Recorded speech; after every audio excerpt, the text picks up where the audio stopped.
Hey, I'm Brant Greathouse, and this is Meaningful Capitalism. Today we're going to talk about how being wealthy and having a lot of money are not the same thing. Well, I know what you're talking about. That seems wrong. So let's get into it.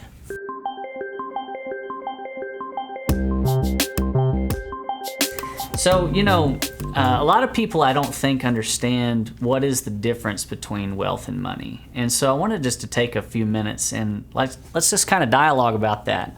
See, Yeah, because do I have, like, what exactly is wealth? I mean, like, I think in our minds we always look at somebody else and we have this vision of this rich person. Yeah. But like two guys side by side, one of them can be wealthy and the other one can have money, but like, are those the same thing? yes, and they're totally different. So money, the way that I want to define it here is a store of wealth. It's a form where you can move your money or your wealth into money, and that makes your wealth transferable, right? Yeah, that makes sense. So think about back in the days where gold was it. Okay, they used gold and it's heavy, and you couldn't really carry a whole lot of it around. So just a small amount of it was worth a lot, and gold was sort of a limited resource. Well, now we have paper money. Paper money used to be linked directly one-to-one with gold. You could trade in $1 and get an ounce of gold, and it was linked to something that had sort of an intrinsic value that everybody agreed. Gold is valuable because it's a resource that is limited. Yeah. So there's only so much gold in the world, and therefore, it's valuable. At one point in history, aluminum was thought to be the most valuable, rarest metal in the world, and kings would have aluminum forks and knives and spoons. Could you imagine? And now we realize, no, they just didn't know where to look. There's a ton of aluminum in the world. But, so things have value based on scarcity and abundance. And it's very similar with wealth. So if wealth comes over and becomes cash or money that makes your wealth transferable, then what are the things that you can own that are wealth? Yeah. So I don't want to own a lot of dollars. I want to own a lot of things that have an increasing value over time. So let's talk about some of those things. Some things you can invest money in is like maybe you could own a business, or maybe you could own a piece of real estate, or maybe you could own a stock, or bonds, 401ks. These things over time tend to increase in value. There's some similarities in those things and some differences. I want to also break it down into two different categories. There's things that have intrinsic value, and what I mean by that is something that people have a need for that's always going to be useful in some form or another. Land, there's only so much of it. We need it to walk on, to live on, to build things on. Yeah, you got to grow crops. You got to have a place to live. It always is going to have a value regardless of what's going on in the world. Whereas any kind of paper asset like a bond or a stock or something like that is only worth the paper that it's written on unless we believe that it's worth more. So how do you determine value? The way we determine value has to do with what other people are willing to pay. So something is never worth a penny more than what somebody else is willing to pay for it. Right, that's why I can go down and I can get an appraisal and they can say, hey, your land's worth $2 million. But if you can't find a buyer that will pay $2 million for it, I'm only willing to offer you $100,000. It's like, yeah, you put it out on the open market and $500,000 is your max. Yeah. That appraisal's not worth anything. And essentially cash is the same way. And so we can sell assets, move them into cash, have lots of money, but essentially having a lot of money, especially if you look at what's gone on with inflation in the last a year and a half. If you had $10 1 year ago today, and you went down to the store and you bought $10 worth of Snickers, and you kept that $10 in your bank account, and today you went out, and so we got our inflation numbers back, and it was at 9, and now it went to 8.7. So essentially, your $10 is now worth $9. And so you had this asset that you sold and you got $100,000 for, and you thought, man, that's a great safety net. And you put your $100,000 in the bank. Even though the number is still 100,000, it's really only worth 90 of what it used to be.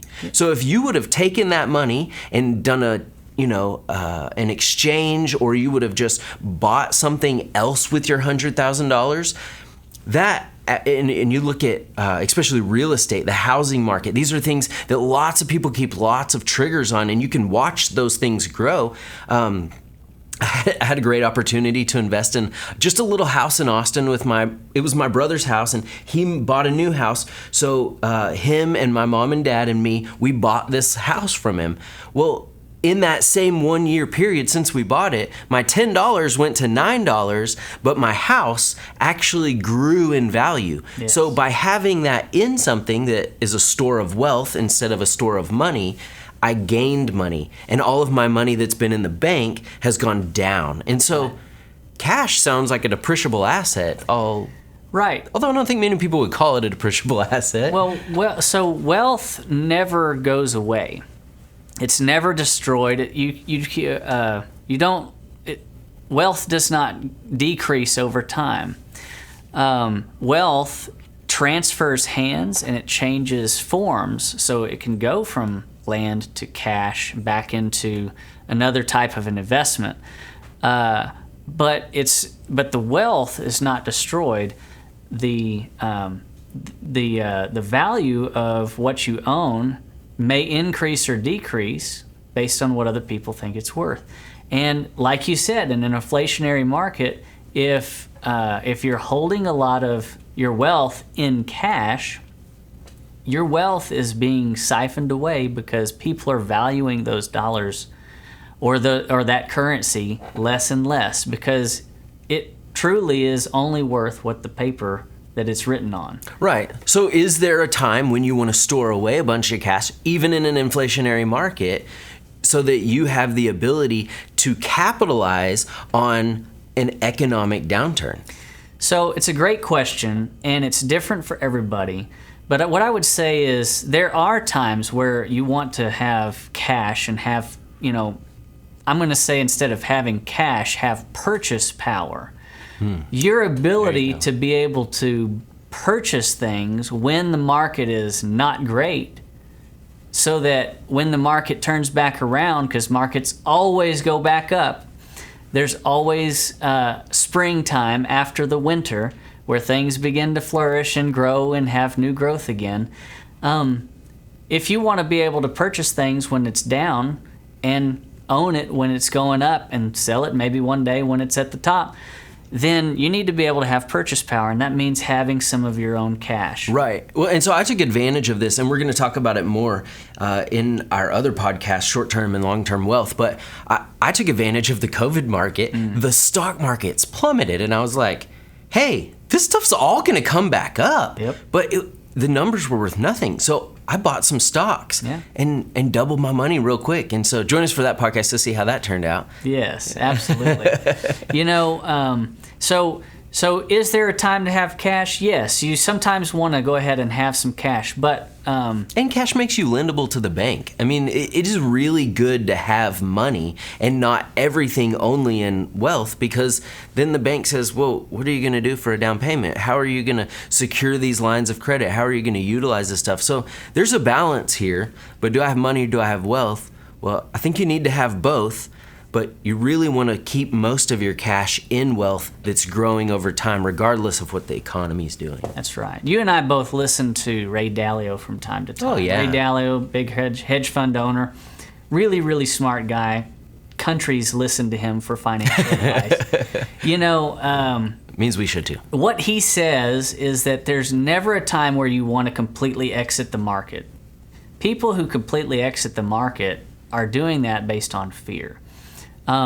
What you want to do, in the time that you lose, being out of the market, your wealth is going to diminish. And so it's really important that we don't ever completely exit the market, get everything into cash, but to have that balance of, hey, do I have enough cash to do what I want to do and have purchase power? And so, I think if we can do that, then we can continue to build wealth over time, keep things growing, and just understanding the distinction between money and wealth, and that money is not the equivalent of wealth, it's a store of wealth, is really a key thing. Absolutely. So get yourself some wealth. Don't store it all in money. We'll talk to you soon. We're Carl Moore and Brant Greathouse with Meaningful Capitalism.